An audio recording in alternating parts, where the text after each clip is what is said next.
There I am. Okay. Good morning, everyone.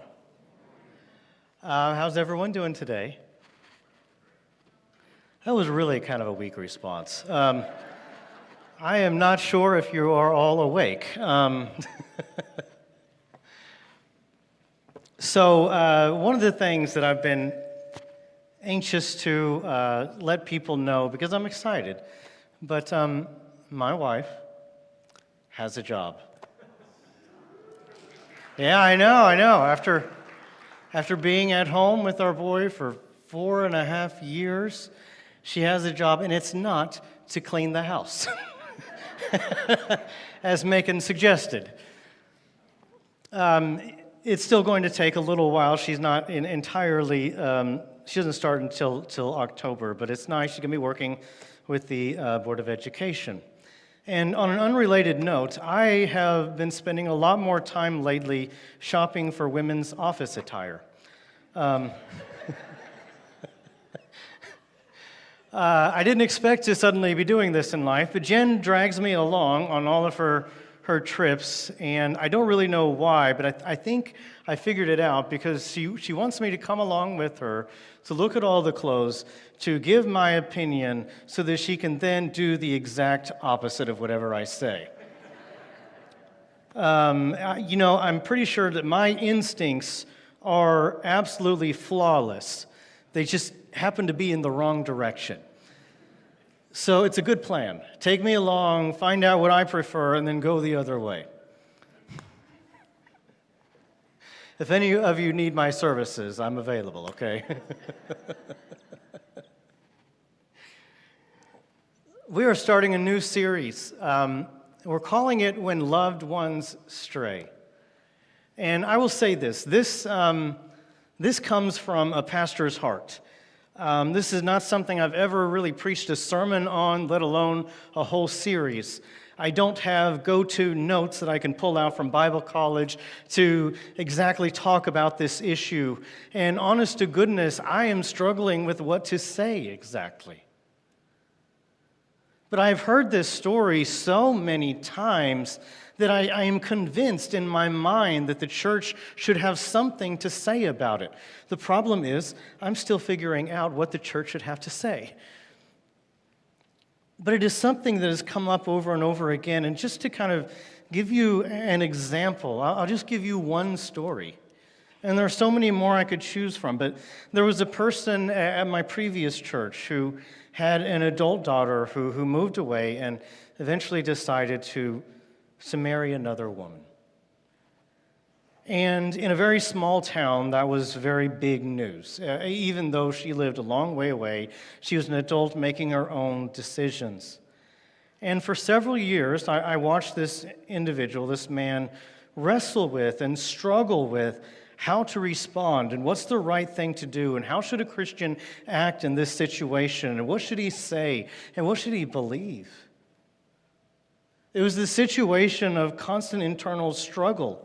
And I am sure that it was difficult on the daughter in her own way, in her own place. But from the perspective of what I could see, I saw this take a toll on this man for years. It affected how he thought about the church. It affected how he thought about society, about schools, about Hollywood, and many, many other things. And as someone who tried to be a leader in the church, you could see it somewhere in the background of almost every decision he made. It was something that was hard. He was strong in the faith, but he suddenly had to answer a lot of questions he never thought he'd have to even ask. And I tell you that story not because his situation was so unique, but because I found it to be surprisingly common. Everyone seems to have a brother or a sister or an uncle or a cousin or a grandchild who doesn't entirely agree with your beliefs. And it's not necessarily about lifestyle. I don't mean to limit it to just that one thing. I mean, it may be that this person that you're related to, this loved one that you care deeply about, stopped going to church at some point along the way. It may be that they stopped believing in God altogether, and you don't even know how to comprehend that, let alone talk to them about it. It may be that they converted to something else. It may be simply that their politics and their opinions seem foreign and strange. And you think to yourself, that's not what I taught them. Or maybe they just started making bad decisions in life, and they're like that prodigal son who just seems to be disappearing in their own direction, and you feel helpless to do something. And it might not even be a child. It could be your parent. It could be your sibling. It could be someone in your family who's more distantly related. It's just someone it could be your own spouse. But the recurring factor in all of these is that the family member got older, chose for themselves, and suddenly they seem like a stranger to the very people who have known them all their lives.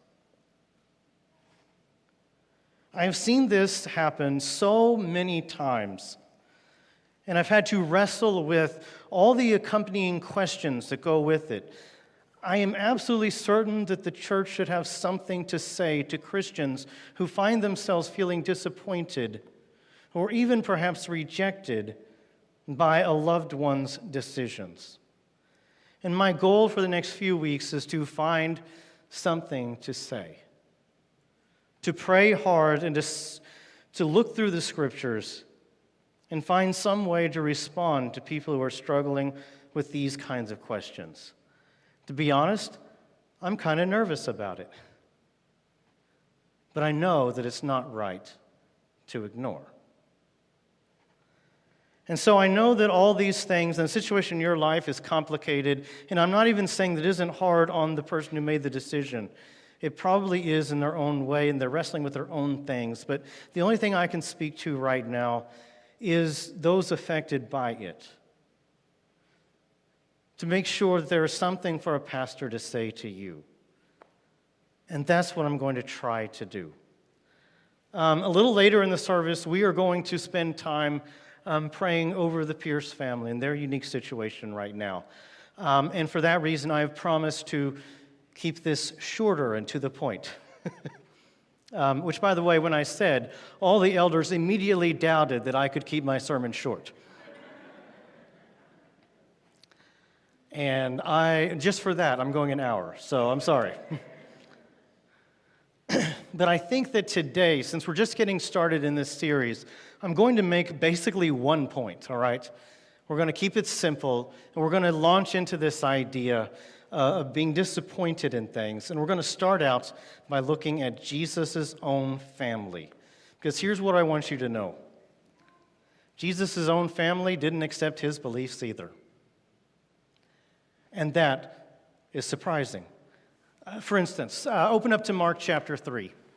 Go to Mark chapter 3 and verse 20. And there's a fascinating story here. And probably at a later point, we'll read it a bit more in depth. But for now, let's at least kind of get to the beginning of this, because this is fascinating, right? We're in Mark chapter 3, verse 20. Jesus is teaching in a house. It says, "Then Jesus entered a house, and again a crowd gathered so that he and his disciples were not even able to eat." I mean, talk about the popularity, right? He's gaining followers everywhere he goes. He's gone into this house trying to enjoy a good meal, and people are all over him. And then it says this, and when his, what's that word? Family. When his family heard about this, they went to take charge of him, for they said he was, quote unquote, out of his mind. Have you ever thought about that? Jesus' family came while he was in the middle of a meal, ready to take charge of him. Do you know what that means? That means you are not able to take care of yourself. We want to take care of you and become your guardian and be over all the things for you, because you have clearly gone what? Insane. And that is his own family. These are the people who grew up with him. These are the people who saw him from the time he was a little boy. He grew up with them, and suddenly they think he is crazy. Not only did his family think he was out of his mind, the Pharisees in this next couple chapters and these next verses believe he is possessed by a demon. I don't know about you, but assumptions about you, if they were that one, you're crazy, or two, you're possessed by a demon, those are pretty bad. He's been rejected by everyone around him. They didn't get it. They didn't understand why he was doing the things he wanted to do, and that's about as rejected as you get. If we read elsewhere in the Bible, we find out that Jesus had at least 4 brothers and several sisters in a large family. Unless some of those siblings were step-siblings, which is a possibility and even a theory, he would have been the oldest. They grew up possibly thinking that Jesus was normal. I'm sure he did the same things every other kid did. I'm sure he cried. I'm sure he fell and scraped his knee. I'm sure he probably told his parents he wanted to eat 2 lunches. But whatever it was, he was fully human in every way, and his closest family grew up with him and did not necessarily believe or know or understand that he was also fully God.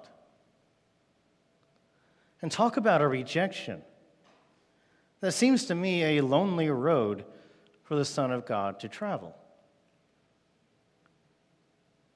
In fact, we get a more open rejection of him if you were to jump over to John chapter 7 by his family.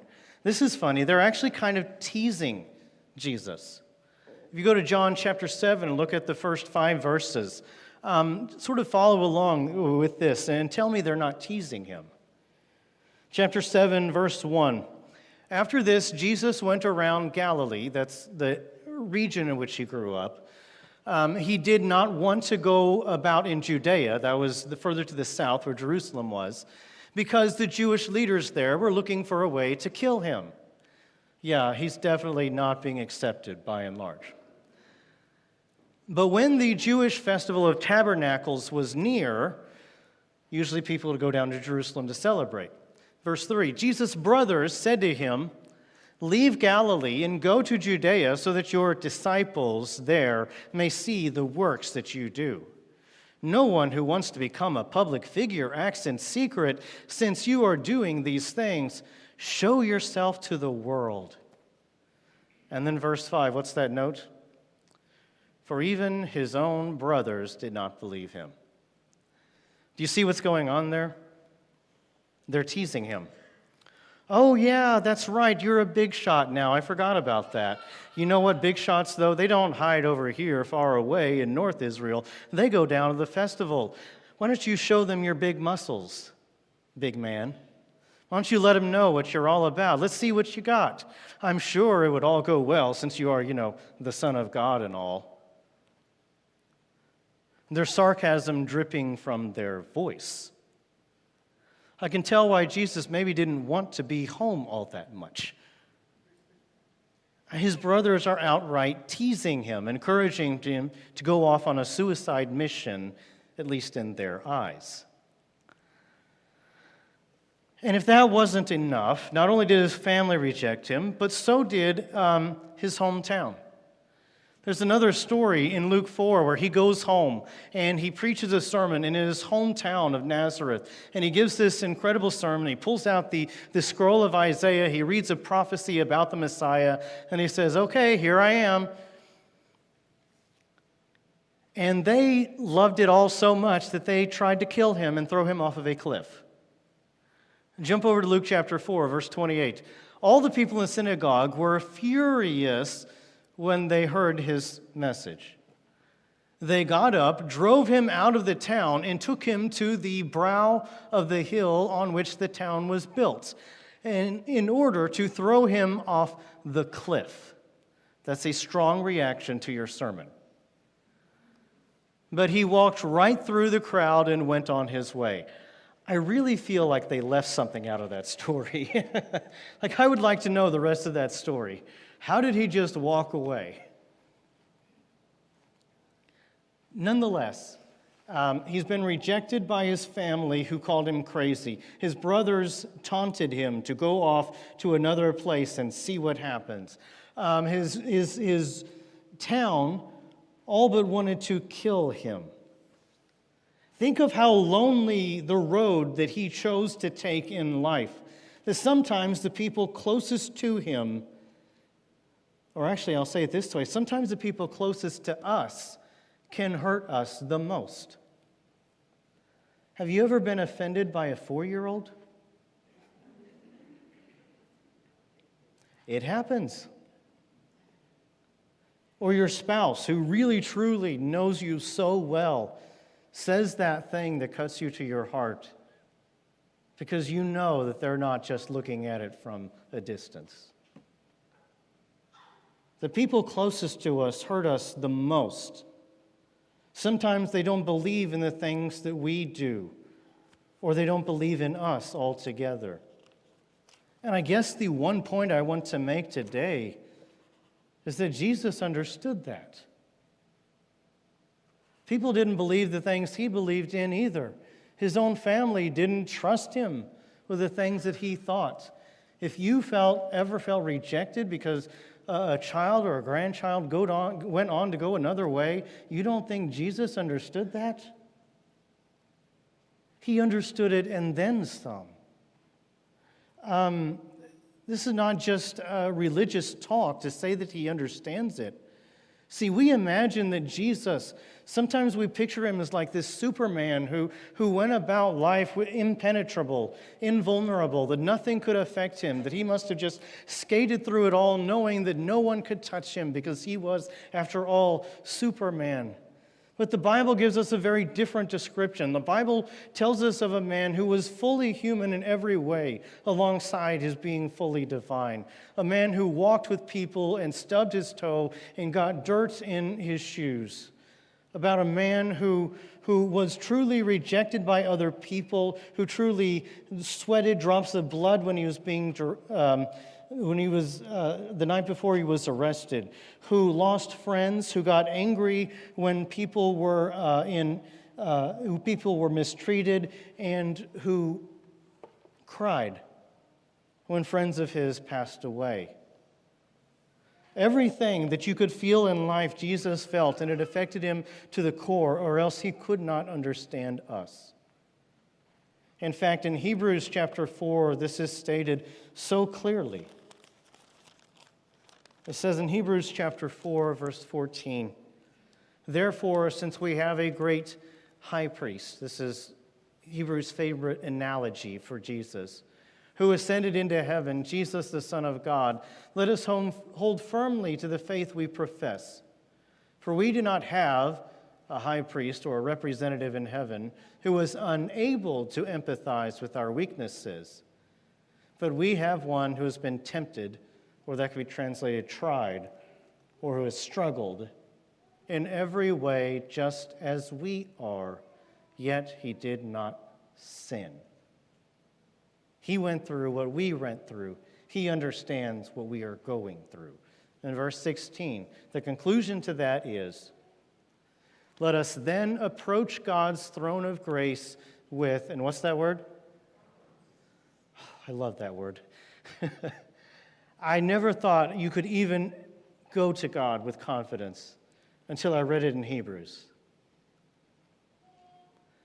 "Let us then approach God's throne of grace with confidence so that we may receive mercy and find grace to help us in our time of need."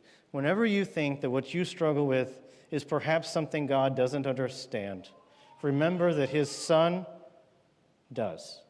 And because he represents you before the Father gets it too. And because those things are true, we can turn to God when we don't understand.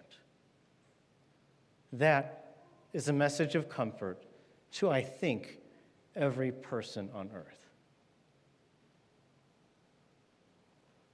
And since we're keeping it short today, this is really my only point. Jesus understands when people rejected his beliefs too.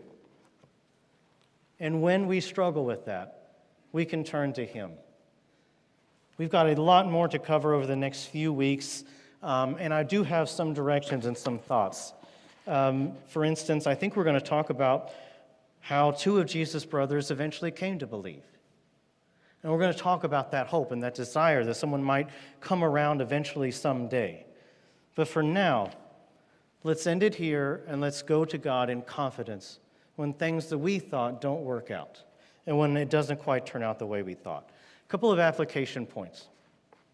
Number one, and this, I haven't talked about this yet, so I'll try and make it short.